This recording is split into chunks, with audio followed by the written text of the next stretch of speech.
right, Jamie. You want to do some lights and recommendation? Let's do it. Red light? Let's do red light. Okay, because I like to end on a more positive note today. That's right. So red light this week, we talked about fall TV shows a couple of weeks ago, and so I am in the process of watching all the pilots. I know you are too, right, Knox? Absolutely.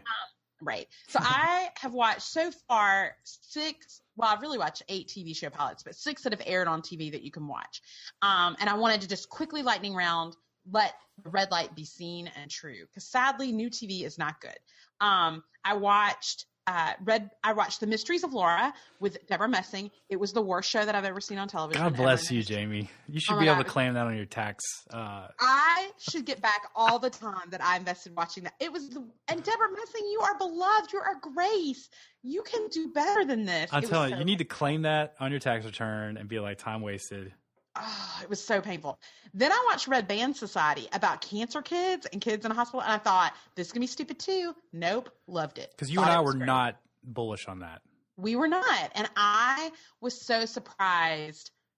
It almost has, instead of the Glee vibe, it almost has a My So-Called Life vibe, which surprised me, and I really liked it. So I'm going to watch it again. Question, did you really go into that thinking it was going to have a Glee vibe? I did, 100%. I thought, not that they're going to sing in the, while they're having PET scans, but I did think this is going to be, we're living in a hospital and this is the setting and we're going to have romance. Is it musical? I'm very unclear about this show now. It's not. It's not musical. You've really misrepresented this to me. I'm just describing it with a musical intonation. I'm just saying that's what I thought was going to happen, and it didn't. So it surprised me. Then I watched Forever on ABC. With is it Ian Gruffudd, who is delicious, by the way. It's about a guy who, we've talked about this already. I'm just going to leave it at this. It is a brilliant premise and a horrible procedural. That's the worst thing ever that could have happened to this idea. Let me guess. So, does he live forever? He never dies. He regenerates every time he dies.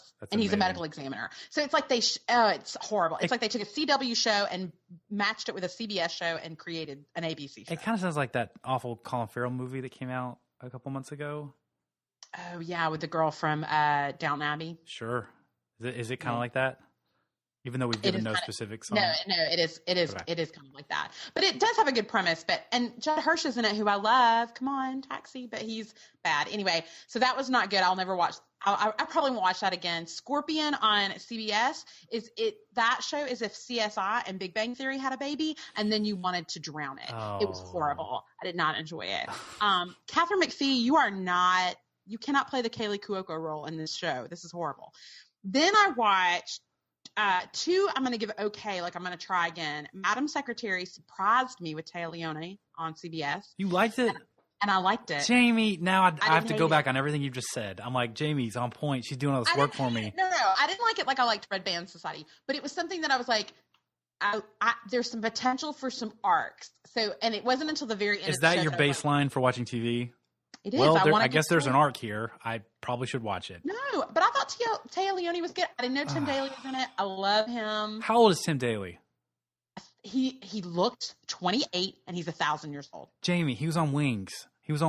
My childhood. I'm not a young person. He's 60, Jamie. I love CSI. I love the CIA, and I love like politics shows. I love all of it. So Jamie, I'm talking about Tim Daly. What are you talking about right now? I'm trying to talk about Tim Daly with you. I know.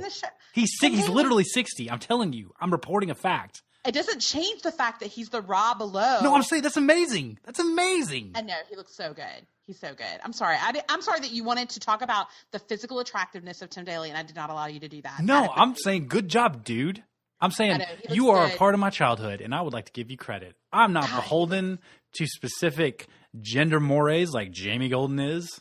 Jeez. Oh okay. And then my last one is Gotham. Are you still going? Like, how many? What is this? Is this a different segment? I'm sorry that you have 8 red lights a week. No. Fine. Gotham. So I watched Gotham. If you can get rid of 5 of the characters, I would like it. Jada Pinkett Smith does not have chemistry with her own children, much less other actors in a TV venue. What is your beef with her? What is your problem? I like her. Is it the short hair? No, I thought she looked pretty. Are you racist? Is that what it is? I didn't think she had any chemistry with anybody. Plus, I know you love Ben McKenzie. No, right? he was on a show I liked. Oh my gosh. Okay, but he was so bipolar in this show. It's like, is he the best or is he the worst? Like, I don't know, and I don't feel like it's a dramatic plot point. I think they just were like, oh, we filmed this wrong the first half. We got to edit this weird. Like, how was you know who's amazing? Donal. Is it Donal? Oh gosh, Jamie, stop! I'm gonna cut you off. Are you having a stroke? He's a good character actor. I love him. Did you watch Gotham? Did you watch Jamie, it? how do you spell Donald? Donald. Now just take a D away and say it like a human. Don't act like that. Don't act like that, Chloe. You think Chloe is pronounced Chloe, so calm down and judge me about how to pronounce name. Guilty as charged. Okay, so that's my red light. That's your infinity red lights. You're done for like the next 2 months. Can I go now? TV. Yes, you can go. Oh, I didn't even remember what we're talking. Are we red or green lights? What were we doing? We're on red light. My red light is, I meant to do this a few weeks ago. It's that, oh my gosh, the awful, awful Jennifer Lopez Iggy Azalea music video for this, like the titular song Booty. Like, and am I wrong? I didn't make it through the video. It's just her saying booty and like them rubbing their butts on each other. Like, did I pretty much sum it up? No, that's a perfect synopsis. That's like that's the stupidest example of two people being like, yo, how do we need to get on this butt thing. What should we do? I got an idea. Let's just rub our butts on each other and say booty a lot. Would that work? And someone's like, I think it would. And it probably will. Like, I don't know how many views they've gotten, but it's probably 1 million. It's probably millions. But you know the problem is why Iggy Azalea should never have agreed to that. Iggy Azalea looks like a desperate housewife in real life. Like, you should never agree. Like, I wouldn't even agree to be in the same room as Jennifer Lopez. I mean, Jennifer Lopez is almost 46 years old, and she looks amazing. Like, she looks so good. And in that video, they look like the same age, which means Iggy Azalea looks 20 years older than she is. Can we, I don't know if we're at a point where we can talk about, like, the assets they were rubbing on each other. Like, yes. They weren't, I'm not trying to delve into specific here, but like they weren't substantial enough to justify naming it booty and like and focusing on that. You know what I'm saying? Like when Nicki Minaj does this, like okay, I'll understand why she's doing that because she has such a massive butt. Like that makes sense. But like, well, now wait a minute. Like Nicki Minaj is really an outlier. Like Malcolm Gladwell would write a book about her because she is an outlier.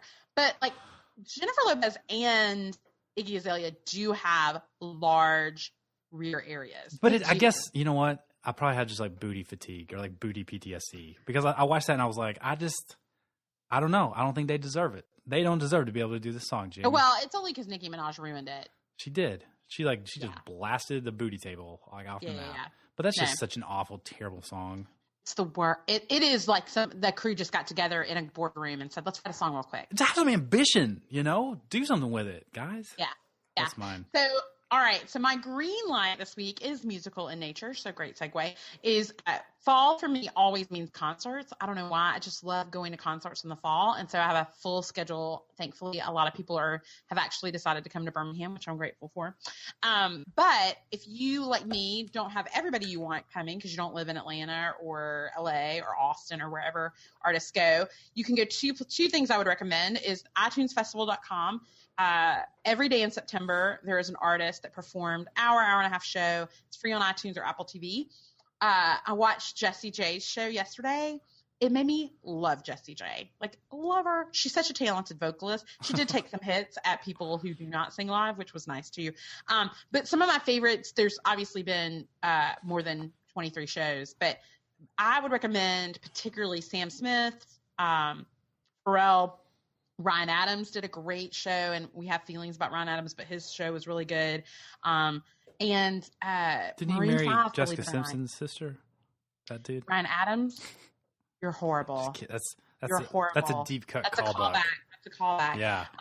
And coming up is Ben Howard, a new favorite of mine, and Mary J. Blige and Ed Sheeran. So that's a great thing to watch if you're looking for so green light to putting great concerts on TV.